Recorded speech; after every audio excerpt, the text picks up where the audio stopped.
Welcome to Motivated to Lead podcast, helping you become a better leader. I'm your host, Mark Klingsheim. Hi, everyone. Thanks again for joining us for our podcast this week. My name is Mark Klingsheim with SEMA Partners.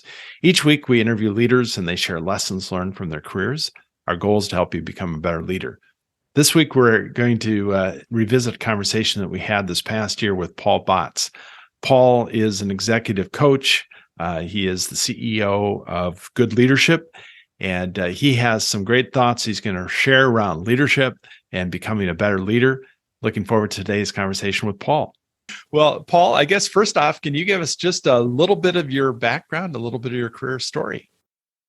Well, first of all, when you go to the high school career fair, there's no booth for executive coaching. It's one of those things that you discover.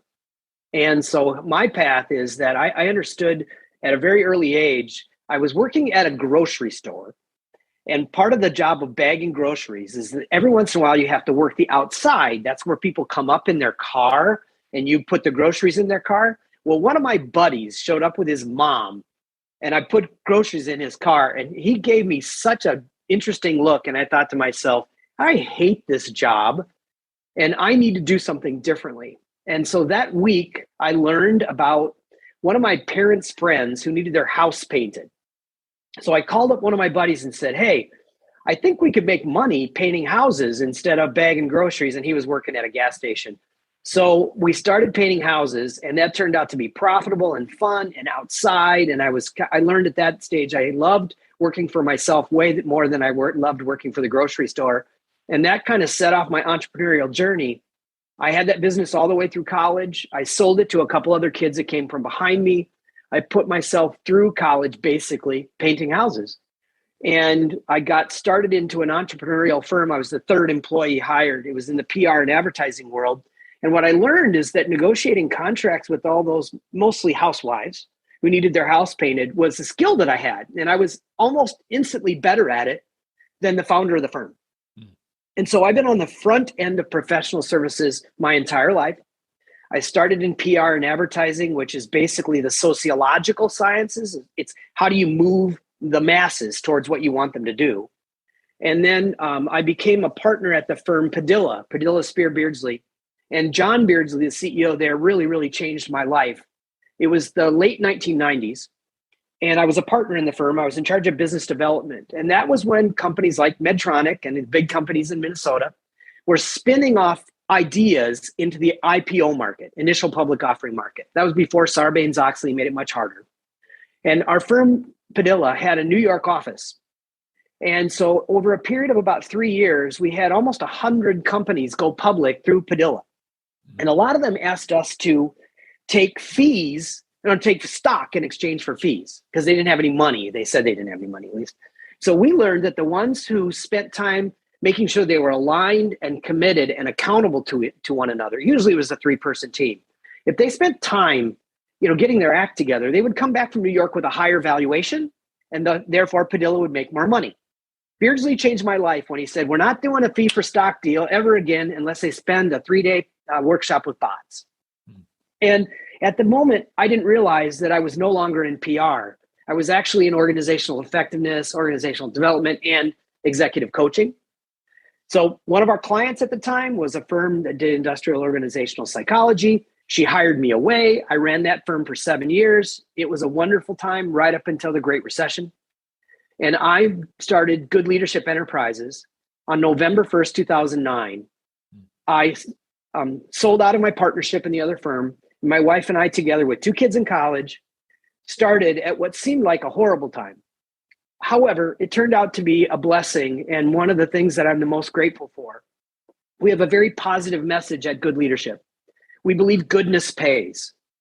And we believe that you can grow on your faith, your family, your finances, your fitness, your friends, your fun and future. We call it the 7 Fs. We think if you're in the right place in a career standpoint, you can grow on your 7 Fs and you can actually spread goodness as much at work as you can at home. And the world was ready to hear that message. We had an extremely successful first year. We attracted other freelance coaches who lost their jobs and wanted to become executive coaches. We taught them how to do that.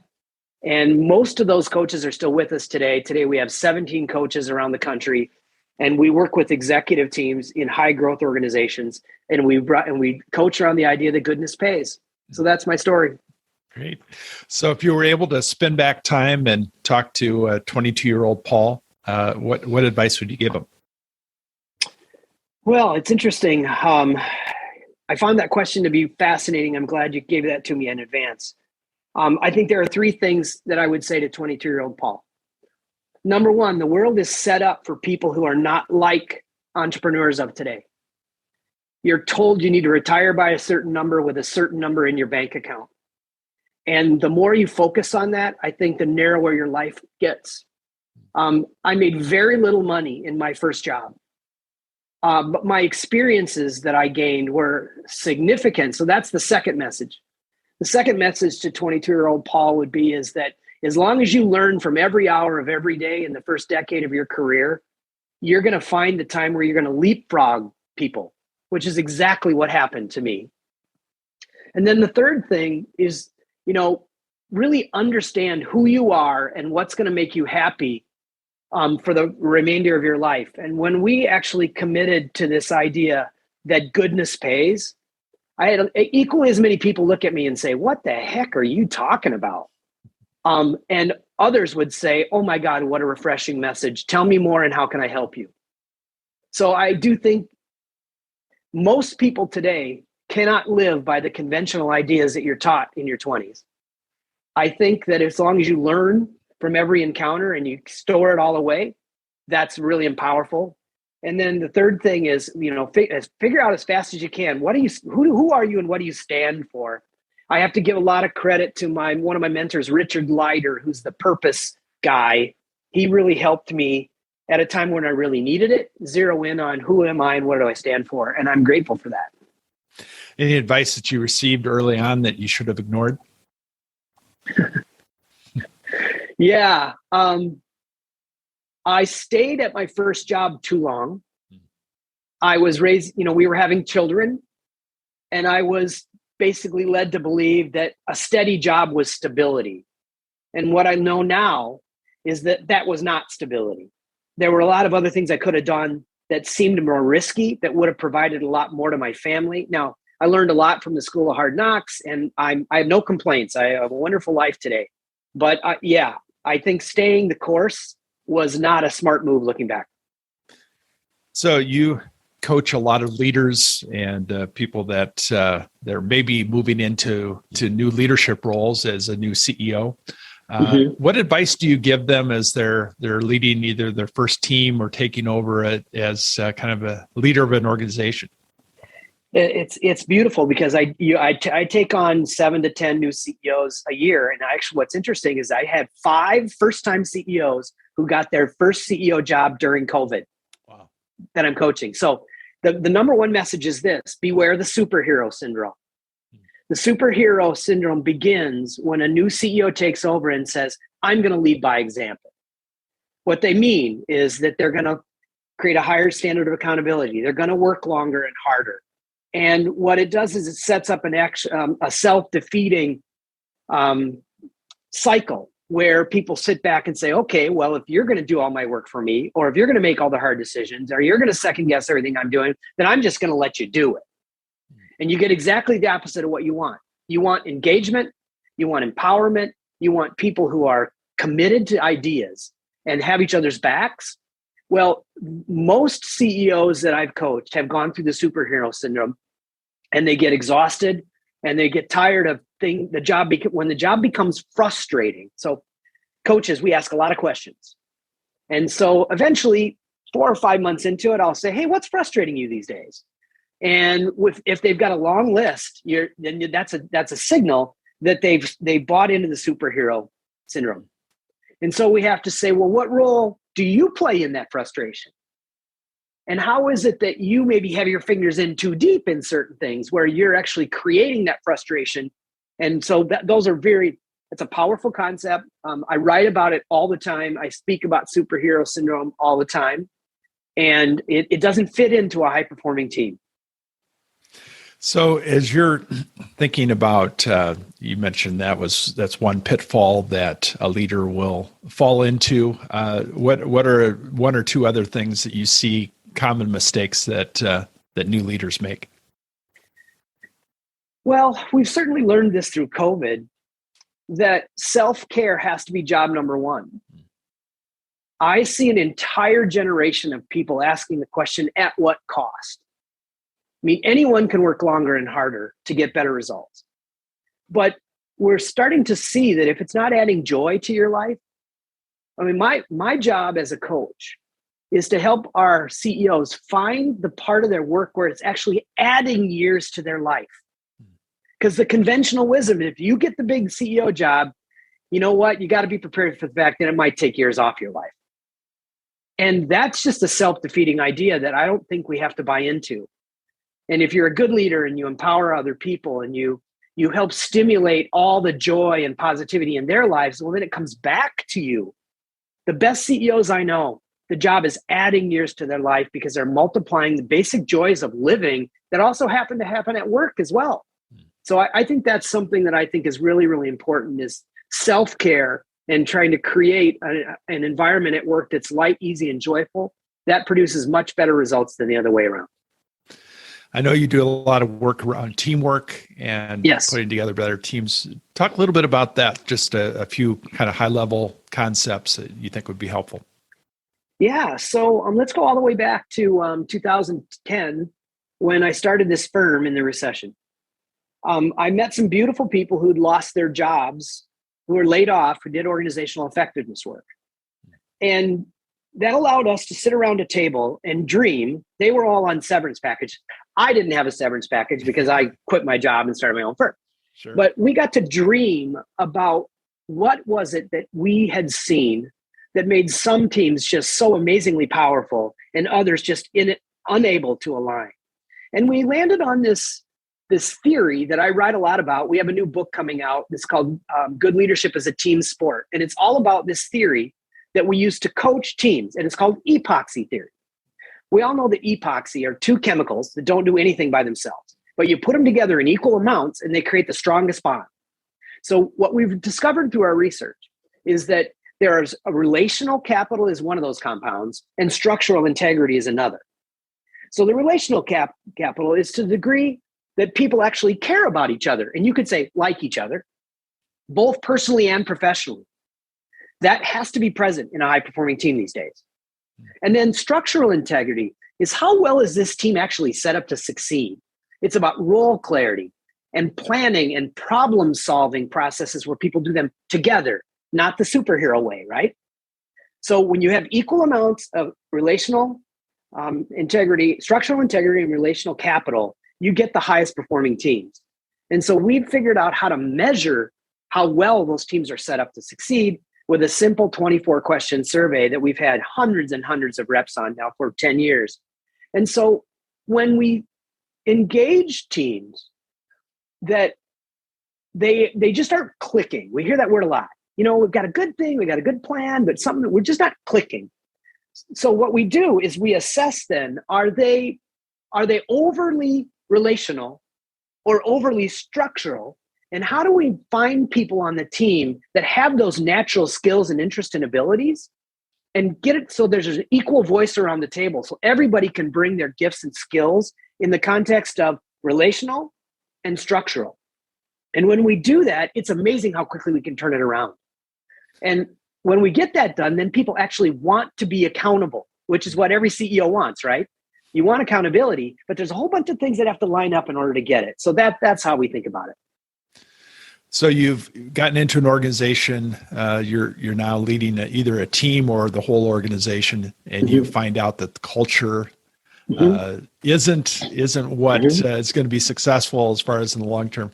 What are some practical things you can do to help change a culture, or is that an impossible? It's beautiful. Thing to do? It's a great question.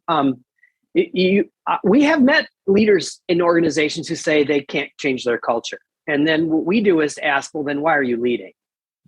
I mean, culture is the sum total of what gets rewarded and punished. That's it. So if you're complaining about your culture, you're obviously punishing things that are good And we got to figure out, why are you doing that? And figure out what are the practical examples. And one of the things we've just noticed in our practice, we were just talking about it this morning on a team call, that most of our clients have some sort of a mantra that they run their culture by. At Good Leadership, our cultural mantra is intensely casual, and it means something to our people. But we hear work hard, play hard a lot.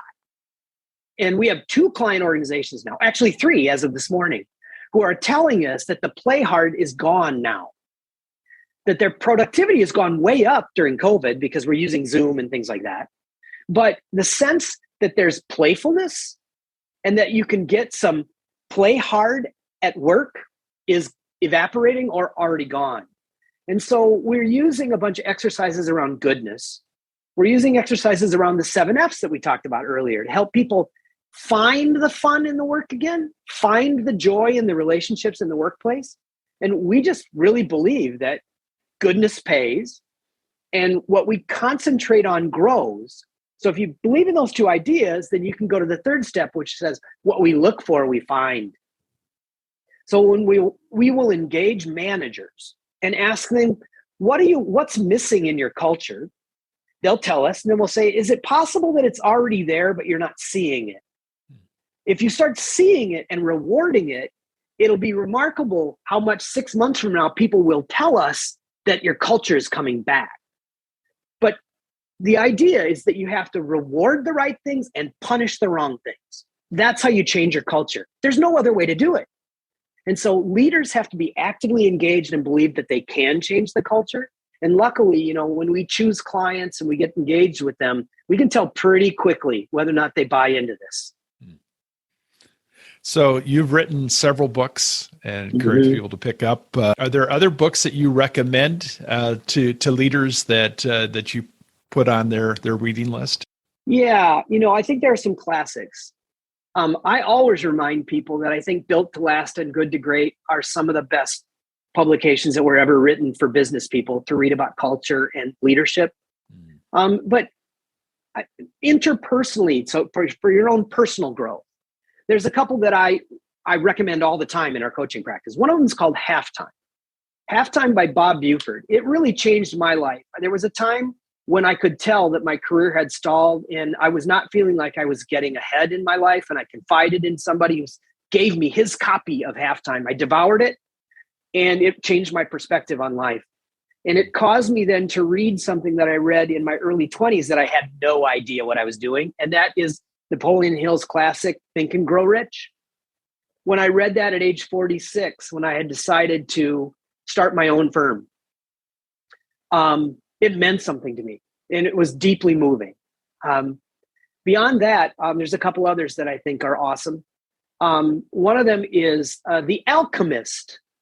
My son gave me his copy of The Alchemist and said, "Dad, I read this. It was recommended to me." He was in his mid-20s when he gave it to me, and that book had a powerful impact on just my sense of spirituality and also how I want to show up as a leader.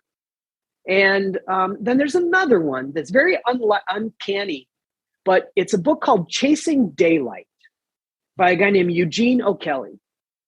He was the CEO of KPMG worldwide when he had a disease that was shutting down all of his non-voluntary motor systems. He was given a couple hundred days to live. And he and his wife unraveled his life in a way that is wonderful. They built a strategic plan together. They executed it spectacularly well. And I happened to be his age when I read that book. And so those are some of the things that I recommend a lot. And I'm glad you asked. It was good to kind of spark those memories. Yeah. So outside of work, what do you do to recharge? I have a lot of hobbies. I love to play golf. I have a workshop, a woodworking shop. I come from a long line of artisans and hand workers. So I love to do those things. My wife and I love to host. We're very social people. We have 5 or 6 circles of friends, and we're proud. We do a couple of dinner parties every month. We figured even out how to do that in the garage during COVID. And, we're very social people. We also like the arts and concerts. And I suppose if you looked at our checkbook, we go out to eat a lot. Mm-hmm. But those things all recharge me, including Sunday afternoon on the couch watching, NFL, or this week it'll be the Masters. So yeah, absolutely. Well, what parting advice would you give to a new or up and coming leader? It's progress, not perfection. I mean, if you are sincere and willing to be transparent about your motivations and your goals, it is amazing how much people will help you achieve your goals if you're willing to talk about them. We're often willing to talk about our short-term business goals, but we recommend that people think with an aspirational framework. And it's a combination of things that I've mentioned before here, but in all of our work, when we start anything, we ask everybody that we're coaching, including an executive team, to think through their lives through an aspirational framework of 20 years from now, 7 years from now, 3 years from now, and then the most important priorities this year. So 27-3-1. So I turned 59 last week. I have a 20-year plan. And it's a plan that I in some ways, I can't wait for time to go faster because I've got cool goals.